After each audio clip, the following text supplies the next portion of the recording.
我哋香港設計嘅發展係由60年代後期由6、7暴動之後經濟起飛，帶動咗成個設計係有大約20年度就已經達到一個國際水準。咁呢個我啱啱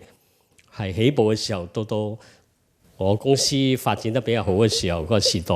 係咁樣，咁都係以平面設計，即係做廣告推廣嘅視覺嘅廣告同埋呢個包裝啊、企業形象啊、商標嗰啲嘢嚇。咁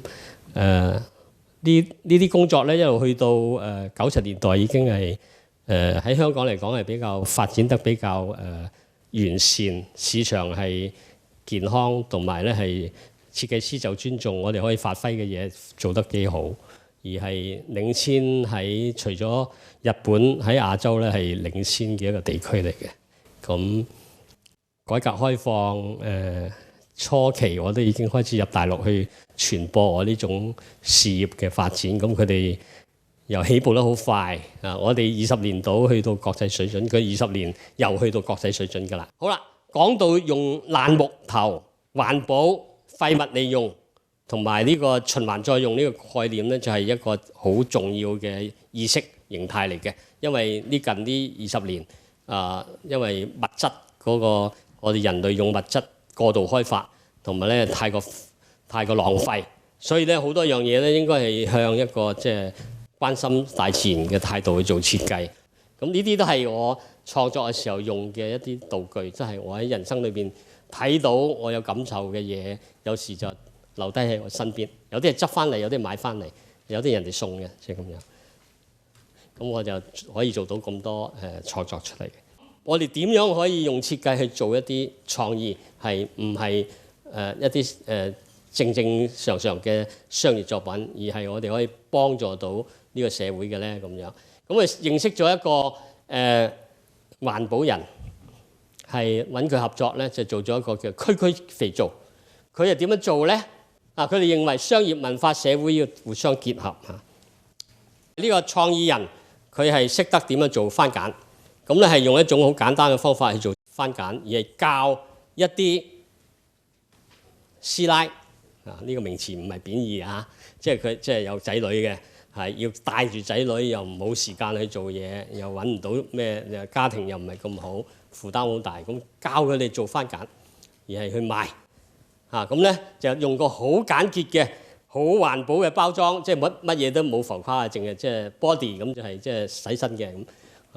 咁soul shop 就係呢個區字嚟嘅，區區其富，即係喺社區裏邊，喺好多家庭主婦做番梘去賣。佢係借咗歐洲有個設計師嘅一個手推車嚟到做咗一個試洗手嘅一個設施，就喺街頭處推佢哋去推銷。咁佢做呢個個案嘅時候咧，唔收設計費嘅，係將來盈利分紅咁樣去做。咁係令到佢成本好低咁咧係但係咧係好成功，係真係幫到一班師奶係可以多啲時間照顧仔女，唔使去打工打嗰啲比較低收入嘅工，而係能夠照顧到嗰啲小朋友。咁呢個個案係好人民關懷嘅個案嚟嘅，我哋香港係應該多啲諗呢啲方面嘅做嘅嘢。因為我天天向上係終生追求卓越，好努力地天天向上嘅，真係好努力嘅天天向上嘅，係最到近年我先至識得反思下自己係咪咁樣就係人生咧？我依家識得放下，所以我喺7、8年前咧係退出公司所有嘅業務，唔做唔管乜嘢都唔理，自己做我自己中意做嘅設計，同埋做社會工作。所以咧。我話好好放下，我學緊好好放下。咁呢句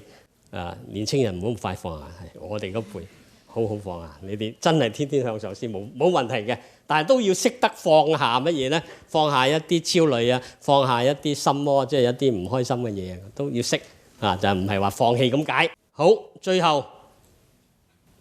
我俾我個坐標俾你哋睇。我覺得每個人都要有個坐標嘅。呢個坐標咧係喺我決唔決定移民之前咧係諗我應該點樣，因為97問題出現嘅時候咧，我就諗我要唔要走，因為我喺大陸嚟㗎，我係新移民嚟㗎，我57年落嚟，當年咧係文化大革命都未開始，係大躍進前夕反右嘅時候，共產黨係乜嘢我知道嘅，我嘅家鄉我嘅家庭都受影響嘅，咁但係我又去到80年代初嘅時候咧，啱啱我又開始可以返大陸去見到改革開放，我又親歷嗰個改革開放嘅前端嘅時間嘅一啲環境，同埋我當年80年嘅時候咧，已經係覺得自己係一個我已經國際有名嘅設計師嚟嘅，喺80年代初咧已經被選為100個平面設計師喺世界上係唯一一個中國人，唯一一個香港華人咁樣。香港有2個，一個係外國人，一個我我當時諗係咪要走咧？我細佬係美國籍嘅，我係好容易可以申請去到，我有啲細佬都去咗。咁我諗嘅時候諗下，我唔去，撕爛咗啲表格，唔申請啦。我覺得去外國，我係世界出名嘅設計師，喺美國大把，喺香港得我一個，中國得我一個。我覺得應該係，如果我走咗，唔淨止係我嘅損失，係香港損失，係中國嘅損失。咁所以我係決定同香港共存亡，唔知道係點㗎？唔知道改革開放會咁勁㗎？唔知咁我係去到90年代都仲擔心有危機感㗎，但係後尾冇危機感，因為年年增長，我都冇危機感，所以大好友回歸依家就大淡友咁就當時我就決定留低同香港共存亡，我係要做香港嘅設計師，我要做中國嘅設計師。咁我嗰時嘅座標係大約係83年有個廣州嘅設計雜誌訪問我嘅時候，我啲講過一句咁嘅説話。我嘅設計係屬於我嘅，因為我創作嘅。咁我係香港人，所以我嘅設計屬於香港人嘅，因為我服務喺香港嘅社會。咁我係中國人，所以我嘅設計屬於中國嘅。然之後係屬於亞洲嘅，屬於全世界嘅。咁呢個就係我嘅座標。我一個創意人係一個個體，係喺立足喺香港，而香港咧唔能夠同中國分開嘅，係一個整體嚟嘅。然之後係亞洲嘅一部分，然之後我係世界人，我係世界設計師，即係呢個座標，我希望俾你哋參考，唔好畫地為牢。你嘅世界係全個世界，但係咧要做好自己，即係修身齊家。香港係我家。然之後治國平天下，呢個儒家思想係中國思想嚟嘅。咁呢個座標咧，我今日送俾你哋。專才聯手設計，合力創造優勢。呢句説話就係我喺跨界設計嘅論述裏邊10篇文章其中一個總結嚟嘅。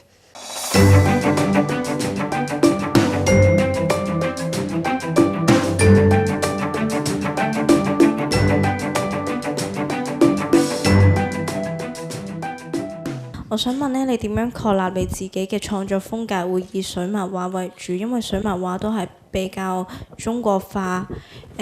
同埋年輕人或者選修藝術科嘅，可以點樣確立自己嘅風格，去令到自己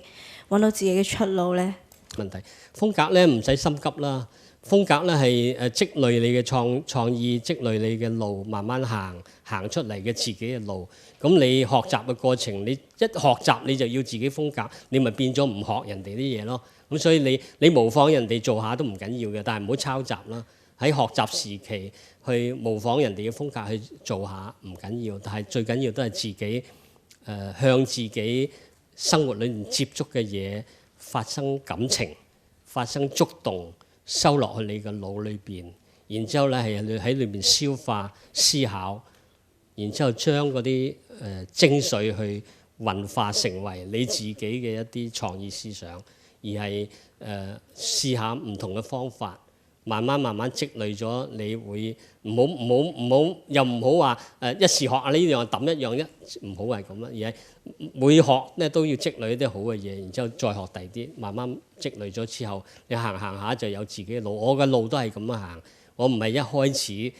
就係水墨嘅設計嘅，唔係嘅。水墨係一個形式嚟嘅，水墨係冇標籤冇個人嘅，係其實係一種精神嚟嘅啫。最主要我係到我係67年開始做設計啊嘛，我話70年代初73年度先至開始揾中國文化啊嘛，然之後到80年代我先識得睇哲學思想啊嘛，咁哲學思想呢個重心揾到啊，先至喺呢幾十年咧係慢慢行到一條咁樣嘅路。嗰條路我嘅水墨要學咧，唔好學嗰兩筆或者個紅點咯，係落我個精神啦，個水墨精神係乜嘢，裏邊嘅設計思考嘅精神係乜嘢咁學。所以腳踏實地嚇，喺生活裏邊去探索你嘅感情，然之後咧係自己一步步行出嚟，咁樣嚟到追求，卒之你就會有風格嚇。我嘅風格都係10幾年後先至開始有，唔係每一個時期都有個風格，但係個風格都喺度變嚇。我嘅書法山水畫係近10年先至做嘅，我係02年開始先至將書法同山水合埋一齊去做。咁我嘅水墨嘅設計都有好多嘅階段唔同啊。咁最後我就冇所謂水墨畫，冇所謂設計，兩個夾埋一齊，即係咁樣咯。咁我想問下靳博士，你覺得即係其實我覺得依家呢一個香港嘅教育制度咧，係越嚟越變得係即係考試導向式啊。咁有好多聽唔到呢句好考試導向啊，即係考試，重視考試，考試過於重視考試，即係有好多人讀書都可能係為咗可能參與一啲金融上面嗰啲咁嘅工作。咁我想問下，你覺得呢一個創意產業將來會唔會有喺香港開始有啲沒落嘅危機咧？唔該。考試主導嘅教育梗係唔好啦，但係香港嘅歷史裏邊就係咁啊嘛。咁我又唔能夠話香港嘅教育一無是處嘅，咁但係你考試主導嘅時候就為咗考試去背答案、去捉題目咁樣，都唔係學知識。我自己好自豪啦，我冇受過香港普通教育啊。我受嘅係大陸教育啊！我覺得我2年初中就係我最主要嘅教育嘅最重要嘅一個。我啱啱嗰個時候嗰兩年初中咧，係百花齊放嘅時代啊！係古文，即係《詩經》至到現代文學都有得讀㗎。我係可以引起我好多興趣，對詩詞啊，對古典文學，然之後去圖書館抄書睇嘅。之後我落咗嚟先至反右，先至開始咧係